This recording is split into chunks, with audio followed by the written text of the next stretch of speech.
Police are renewing their calls for information about a violent Melbourne home invasion that left a father dead back in 1990. Douglas Phillpott died on Saturday, March 10, 1990 after he and his wife Irene were subjected to a terrifying attack at their home in Balmoral Street, Kilsyth in Melbourne's east. Douglas went on back veranda about 10:15 p.m. feeding their cat and dog, and Irene was in the lounge room when she felt something behind her and a hand was placed over her mouth, according to police. Read more. What we know about plans for the Queen's funeral. A man dressed in black and wearing a balaclava demanded money from Irene before striking her in the head and face with his fists and then an ornament from a nearby shelf. Police have said the man continued to demand money, then forced Irene into the master bedroom.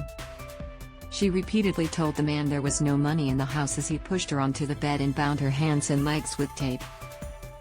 He then ransacked the room and located a small quantity of cash in a jewelry box and passport folder. The man placed a cloth gag into Irene's mouth, and while doing so, a second man also wearing a balaclava entered the room. The second man asked Irene if her husband was sick before threatening to shoot her if she didn't tell them where the money was hidden. When both men then left the room, Irene removed her bindings and escaped through the bedroom window.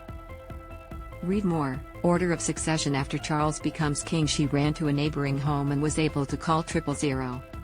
Police arrived to find Douglas lying on the kitchen floor with bruising and abrasions on his face and arms.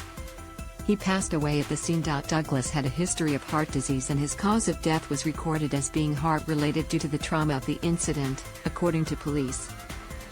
Douglas and Irene were both 64 years old at the time and were retired. They had immigrated England in 1970 and lived in their Kilsyth home for 20 years. Police have described the Salvation Army volunteers as vulnerable and defenseless. Homicide Squad investigators are keen to speak to anyone who may have information about the incident and those involved.